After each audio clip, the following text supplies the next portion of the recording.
Around 5:30 in the morning on March 8, 2025 in Gainesville, Florida, several gunshots shattered the quiet of a residential neighborhood. Startled residents woke from their sleep and immediately dialed 911 to report the incident. Within 10 minutes of receiving the emergency call, a specialized police unit from the nearest station arrived at the scene. When officers entered the apartment where the incident occurred, a shocking and haunting sight greeted them. A man and woman lay collapsed in pools of dark red blood, neither showing any signs of life. The woman had been shot twice in the chest, while the man had a single gunshot wound to the head. Despite the horrific violence that had just taken place, the furniture inside the home remained neatly arranged. Photographs on the walls clearly showed that the two victims were husband and wife. At the scene, a Sig Sauer P320 handgun lay motionless on the floor. Police discovered a total of 7 shell casings scattered around the area and immediately began carefully collecting evidence, paying particular attention to fingerprints on the weapon. According to one officer on the special response team at the scene, this type of firearm is quite popular and sells well on the market, priced at under $800. Police conducted a thorough examination of the entire house, but found no signs that any windows or doors had been forced open, nor any clear evidence of a violent struggle. This suggested that the perpetrator had likely entered the home as an acquaintance, or had never been viewed with suspicion by either victim from the start. The investigative team quickly identified both victims. The woman was a Chinese citizen named Luwei, only 28 years old, a piano teacher who was beloved and respected by the local community. The man was her husband, an American citizen named Jonathan Rivera. A neighbor who lived nearby recalled with visible emotion that on the evening before this tragic incident, he had happened to see the young couple while taking a walk around the neighborhood. At that time, they were chatting and laughing happily together, warmly and cheerfully greeting him. Now, with this sudden terrible news, the neighbor simply couldn't believe the harsh reality before him, saying with a choked voice that the two had seemed so loving and happy together. A cross-cultural couple who appeared so blissfully content. So why did it suddenly end in such a painful and devastating tragedy? Where did the gun left at this shocking crime scene come from? Was this the deliberate act of a calculated killer, or was this actually a family tragedy far more complex and hidden than what appeared on the surface? The investigation began right within the community where both victims had lived. Police conducted interviews and took statements from numerous households in the area. Many residents were willing and eager to cooperate with the investigation, providing whatever small clues they could remember. Several witnesses reported that around 6:30 in the evening the day before, just hours before the horrific incident occurred, they had seen the couple shopping together at a nearby supermarket. At that time, both appeared completely normal and natural, just like any ordinary day, with no unusual or suspicious signs whatsoever. However, very soon after, 2 neighbors provided far more important and crucial clues. A woman living near the apartment where the incident occurred recalled that around 5 o'clock in the morning on the day of the tragedy, she had clearly heard 2 people arguing intensely, followed shortly by the sound of gunshots. Another neighbor secretly revealed to police that Luwei had once, in a private conversation, hinted and implied that she had been a victim of domestic violence at the hands of her husband, Jonathan. This neighbor recalled with a worried expression that at the time, Luwei hadn't explained exactly what had happened. She had only cautiously mentioned that she had been slapped hard across the face several times. Not long after that incident, those around her noticed that Luwei's arm was carefully wrapped in bandages. When someone asked about the injury with concern, Luwei simply said quietly and haltingly that she had accidentally fallen.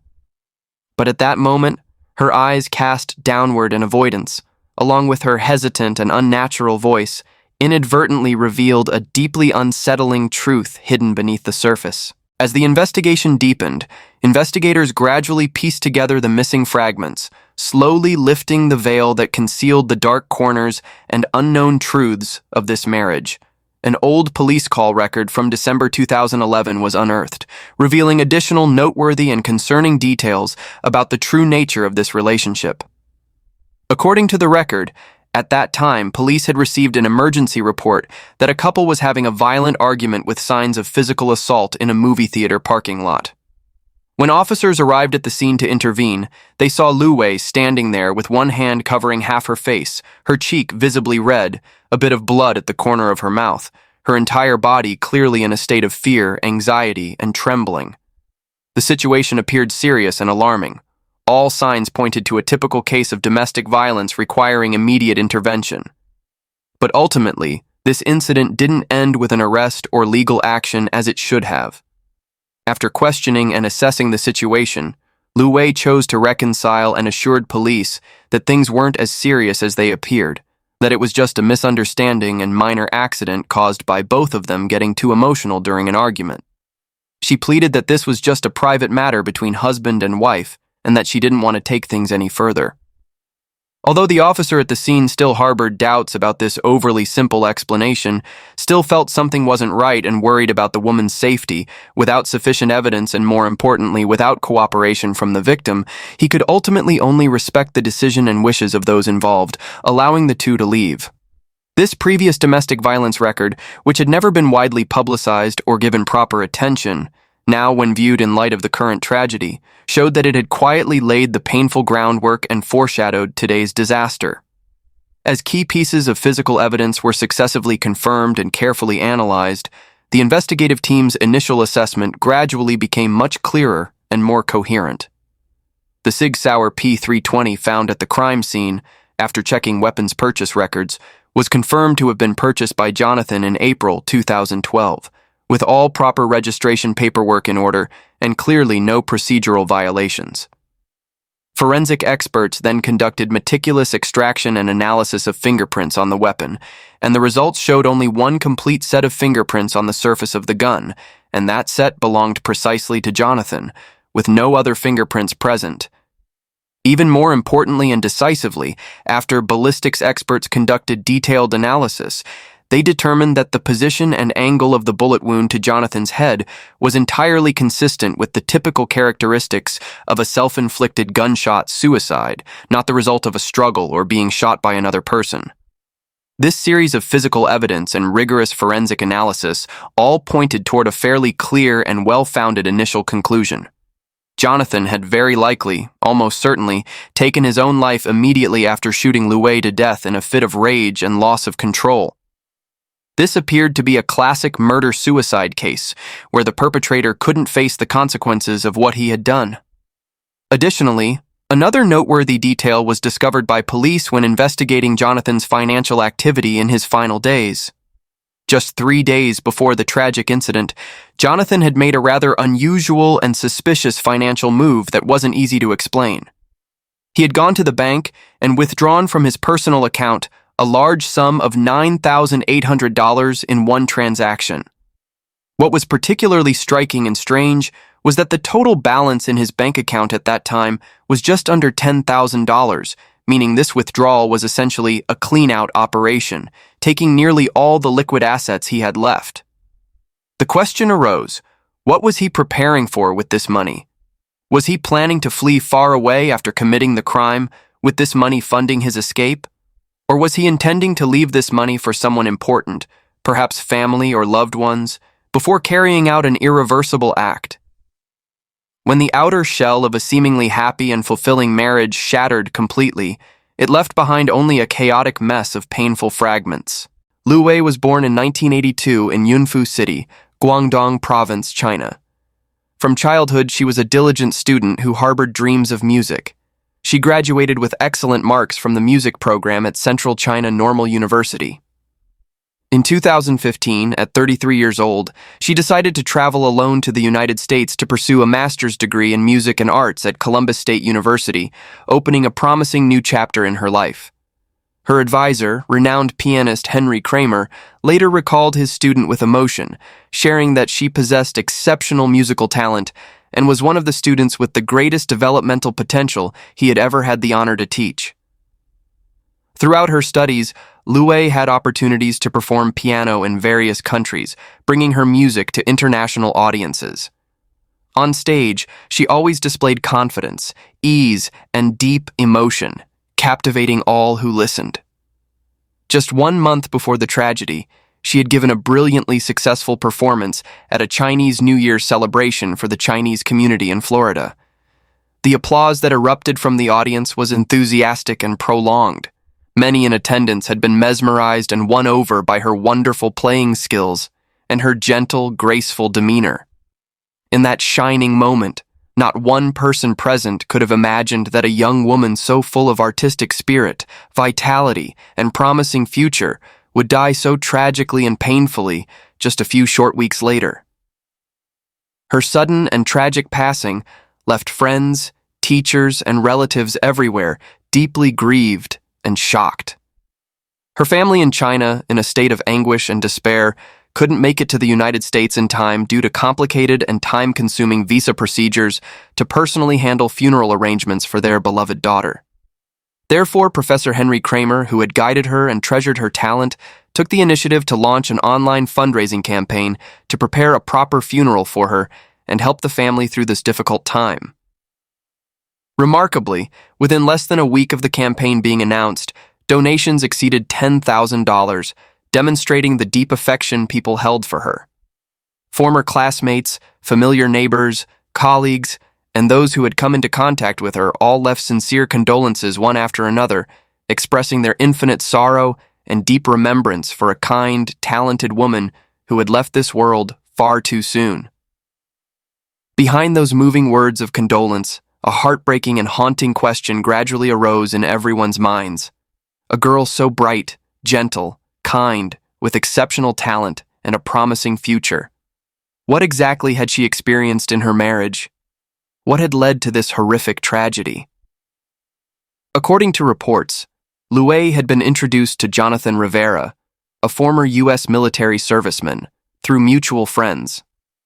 Jonathan had served in the renowned 101st Airborne Division of the U.S. Army from 2010 to 2016, during which time he participated in military operations and missions in Afghanistan.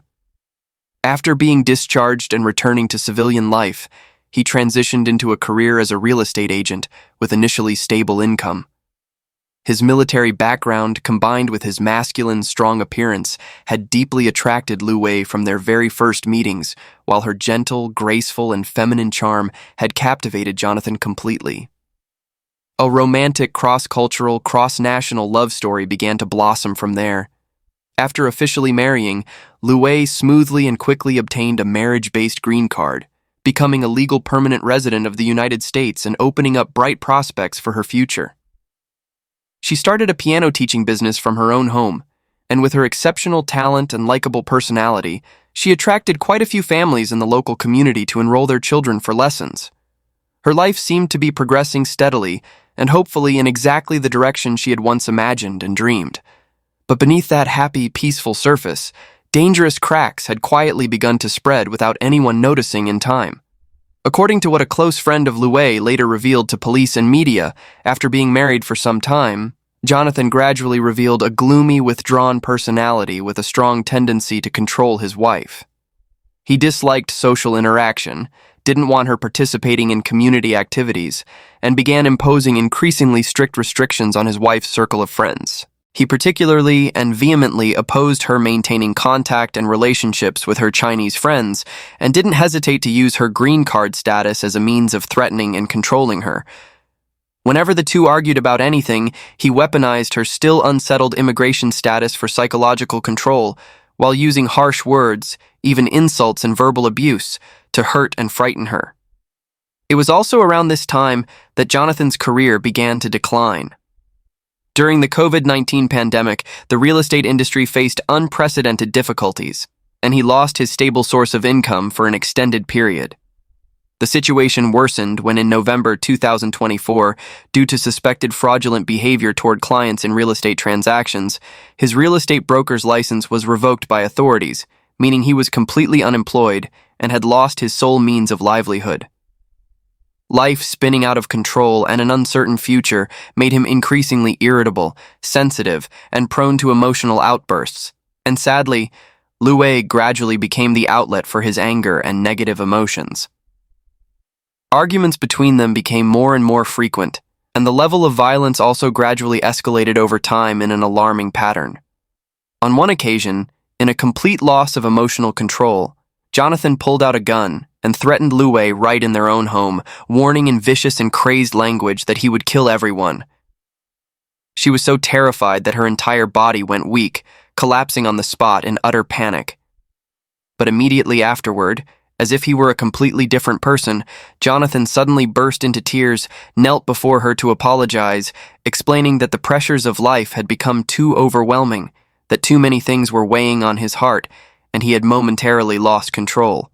And Luwei once again chose to forgive her husband, partly because of her naturally soft heart, and partly because she worried that reporting the incident to police would affect Jonathan's ability to return to work. The police call record at the movie theater parking lot occurred precisely during this period. When police arrived at the scene after receiving a report, Luwei's face was visibly red, with blood not yet dried at the corner of her mouth, yet she still tried her utmost to make excuses and defend her husband in front of the police officers. "I'm too sensitive. It was just a misunderstanding. It's not serious." From beginning to end of the on-scene questioning, she made no accusations against Jonathan, not speaking a single word against him. And now, with the final tragedy having occurred irreversibly, everyone was shocked to realize that behind all those moments of silence, endurance, and concealment lay countless instances of violence that had been forgiven in secret. No one could determine exactly what was the final trigger for the fateful argument between them that day. But one thing is certain. Luwei never lost her passion and enthusiasm for life, never let the difficulties in her marriage extinguish the light in her soul. Her close friends unanimously shared that she was a kind, gentle person who was serious and responsible in everything, who loved her piano teaching work and always did her best to live a meaningful, positive life that inspired those around her. As for why she chose Jonathan as her life partner, why she chose time and again to forgive his increasingly escalating violent behavior, those heartbreaking and haunting questions, along with her permanent departure, now remain forever unanswered. In recent years, news of Chinese women being killed by American husbands or boyfriends has occasionally appeared in the media, causing shock and concern within the community. Each painful, bloody lesson, each irreversible tragedy has added another layer of bitter and serious real-world warning to the image of cross-national marriage. At the end of 2023, a heartbreaking domestic violence death case sent shockwaves through the Chinese community in the San Francisco Bay Area, causing many to be stunned and deeply reflect on safety issues in marital relationships. The victim was a Chinese-American woman only 40 years old, and the perpetrator of her tragic death was none other than her ex-husband. On January 8, 2024, the Los Gatos Police Department received a concerning report from a well-known technology company headquartered in Silicon Valley. According to the report, a Chinese-American female employee named Yu Yingying had suddenly been absent without explanation since January 1, 2024, with no notification whatsoever.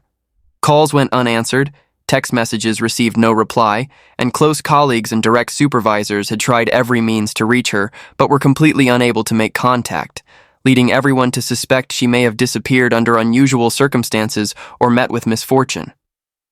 Recognizing the seriousness and abnormality of the situation, police immediately launched an urgent investigation, with the first step being to go directly to Yingying's home in Los Gatos to check on the situation.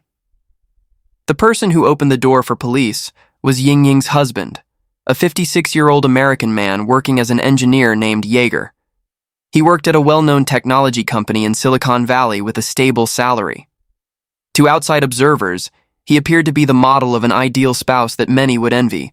Stable career, high income, working in the prestigious tech industry. However, when faced with police questioning about his wife's disappearance, Yeager calmly stated that he had absolutely no idea where Yingying had gone, adding, "Actually, she's already my ex-wife. We started divorce proceedings 3 years ago." After leaving the house, police immediately verified the divorce records at the courthouse, and indeed things were as Yeager had said. Records showed that as early as August 2020, Yingying had formally signed and submitted a divorce petition to the court, with the reason simply and briefly stated as irreconcilable differences. But what was strange and suspicious was that more than 3 years after the divorce petition was filed, the divorce between them had still not been ruled upon or finalized. Court records clearly showed the case status as pending, having been dragged out abnormally, even with a warning note that if there was no progress or concrete result within the next 18 months, the case would be dismissed outright. What was even more noteworthy was that Ying had requested a divorce just 3 months after marrying Yeager. Not fighting over property, not filing lawsuits, just one vague statement about differences, leading people to wonder whether seeds of violence had been buried early in this marriage. And Yeager's role in this disappearance became increasingly suspicious. Soon after, police discovered an important clue. On December 31st, 2023, the night before the incident, Ying had called 911. In the call, she mentioned in great panic that she was being subjected to domestic violence, then hurriedly hung up without leaving a specific address. Due to the lack of crucial information, police were unable to respond. But this phone call undoubtedly exposed the lie in Yeager's claim that he knew nothing. The direction of the investigation then became clear. Police began conducting a comprehensive search around Yeager's residence and investigating security cameras from surrounding households. In one video, captured by a neighbor's doorbell camera, a small corner of the truth emerged. At 9:35 p.m. on December 31st, Ying appeared in the frame in a panic, running to a neighbor's door and knocking for help, occasionally looking back over her shoulder. Immediately after, a tall man appeared in the frame. It was Yeager. He walked quickly in pursuit, while Ying once again tried to escape. But a few minutes later, the camera recorded the two again. This time, Yeager had a firm grip on Ying's shoulder, forcibly taking her back to the house. Meanwhile, Ying kept struggling and crying for help, but the street at midnight was deserted and no one responded. This video became a turning point in the case. Yeager was brought in for police questioning. Initially, he chose to remain silent, refused to cooperate, and tried to stall for time. But the evidence police had gathered went beyond just this. Just 1 week after the incident, cameras recorded Yeager driving to the Santa Cruz Mountains and entering a remote forest area. Faced with solid evidence, Yeager finally broke down and admitted to killing his wife. According to his account, on the evening of December 31st, the two had been arguing constantly about old issues. In a moment of lost control, he strangled Ying to death with a rope. To cover up the truth, he hid the body in the house for several days until decomposition began, and the smell became impossible to conceal, at which point he decided to drive to the mountains to dispose of the body. Following the location he provided, police found Ying's body deep in the Santa Cruz Mountains. The court subsequently prosecuted Yeager on charges including first-degree murder, unlawful imprisonment, 6 aggravating circumstances, use of a deadly weapon causing death, and multiple other charges. At the first court hearing, the judge also urgently issued a restraining order, with the protected party being Yeager's previous ex-wife, a 53-year-old Chinese-American woman named Chang, who was also his second wife. Records showed that Yeager and Mrs. Chang had been married for 9 years, had 2 children together, and after the divorce the mother had custody. What was shocking was that Ying was Yeager's third Chinese-American wife. His first wife had also been a Chinese woman. All this information pieced together into a reality. Ying may never have truly understood Yeager's past, and her brief marriage was very likely just another cycle in this man's pattern of domestic abuse. What's even more heartbreaking is that Ying had tried to escape. After requesting the divorce, she had briefly moved to Campbell to live, trying to cut off all ties with Yeager. However, before the incident, she had returned to Silicon Valley and was living under the same roof as Yeager. Was she forced to compromise, or like so many other victims, had she chosen forgiveness in the struggle between violence and remorse? This case once again exposed the hidden and destructive nature of domestic violence. Yeager had degrees from prestigious schools, a high-paying position, and a polished exterior. But in marriage, he displayed terrifying violence. 3 failed marriages, 3 Chinese-American women as victims, finally culminating in an irreversible tragedy. In 2022, on the beautiful island of Fiji, nestled in the crystal blue waters of the South Pacific, a honeymoon that should have been sweet and romantic, marking the happy beginning of married life, instead unexpectedly turned into a horrifying murder case that shocked international public opinion. The victim was a 36-year-old Chinese-American pharmacist named Krista Chen, a beautiful young woman with a successful career and a bright future ahead. And the perpetrator who struck so brutally was none other than her newly wedded husband, Bradley Robert Dawson. A few days after the couple checked into the resort, a hotel housekeeper who came to clean according to schedule was horrified to discover Mrs. Chen's motionless body lying in the living room of their rented room. The scene was extremely gruesome, impossible to look at directly. Injuries covered her body, with particularly severe trauma to her head from fatal blows. Subsequent forensic examination results showed she had died from being struck multiple times on the head with a blunt object, and additionally, her body bore external injuries of varying degrees all over, from bruises to scratches and skin lacerations. When hotel staff were questioned by police, they recalled that on the night of the incident, they had heard intense and loud arguing from inside the room, but no one thought the situation was this serious. As for the groom, he had vanished without a trace from that point on. Local police immediately launched a large-scale manhunt across the surrounding islands. After 36 tense hours, authorities finally located Dawson on a small, remote nearby island and arrested him. When faced with intense police questioning, he initially firmly denied any involvement in his wife's death and even stubbornly refused to cooperate with DNA sample collection for the investigation. But as evidence collected from the crime scene continuously and undeniably pointed to him, Dawson's lies and denials gradually crumbled piece by piece under the weight of truth. The revealed truth showed that this couple's relationship had begun with a hasty and ill-considered whirlwind marriage. Mrs. Chen and Dawson had only known each other for a mere 3 months before rushing to decide on marriage, holding a wedding, and planning this fateful honeymoon. Because both worked in the pharmaceutical industry, they had quickly built common ground in their professional interests, a foundation that seemed solid for their relationship. Mrs. Chen was a skilled pharmacist respected by colleagues, while Dawson was a pharmaceutical scientist with high professional qualifications. According to background records investigated by police, Dawson had absolutely no prior criminal record before entering this marriage and had even actively participated in activities for a children's charity organization. Yet this very man with such a polished, successful appearance and apparent social responsibility could, during their sweet honeymoon, brutally murder his newly wedded wife. Friends and relatives of Mrs. Chen to this very day cannot let go of the pain of this loss, still unable to believe that such a horrific tragedy actually occurred. In the moment she happily accepted Dawson's proposal, she was immersed in the overflowing joy of love, placing complete trust in the man beside her.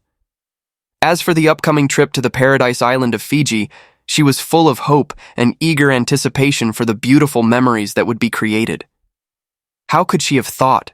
How could she have possibly imagined that the man who had knelt to propose and promised to protect her for life would be the one to cruelly take her life with his own hands? This murder perhaps had no premeditated calculation, but the seeds of violence had been hidden deep within the perpetrator for a long time, just waiting for an opportunity to erupt, and it exploded completely during a violent argument between husband and wife. From sweet vows at the altar to a cold body lying in a hotel room, the distance was only a few short days. The case then went through more than 3 years of proceedings with countless hearings and tense legal battles. It wasn't until February 2025 that the court finally issued its verdict. Bradley Dawson was sentenced to life imprisonment without parole for first-degree murder, destined to pay with the rest of his life behind bars. However, even such a severe ruling cannot soothe the profound grief of the victim's family, cannot bring real comfort to those who have lost a loved one forever. A marriage that could have been beautiful and happy, but because of misjudging someone who seemed like the perfect partner, descended into an irreversible dark abyss. Looking back at all the cases recounted here, without exception, they all originated from domestic violence, from violent behavior that gradually escalated over time without being stopped in time. And the deeper common thread that all these cases point to is a structural problem. The systemic risks hidden within cross-national marriages that many people don't recognize until it's too late. Language barriers make it difficult for victims to accurately and fully express their victimization when they need to seek help. Dependence on immigration status creates serious inequality in legal standing between spouses, causing many to hesitate and fear when considering leaving, worried they'll be deported if they divorce. Additionally, differences in culture, customs, and social awareness often make it very difficult for them to effectively and accurately assess their future partner's true character and mental health before entering marriage. All these factors combined significantly increase the risks for cross-border marriages. And that's it for today's video. Thanks for watching, and see you in the next one.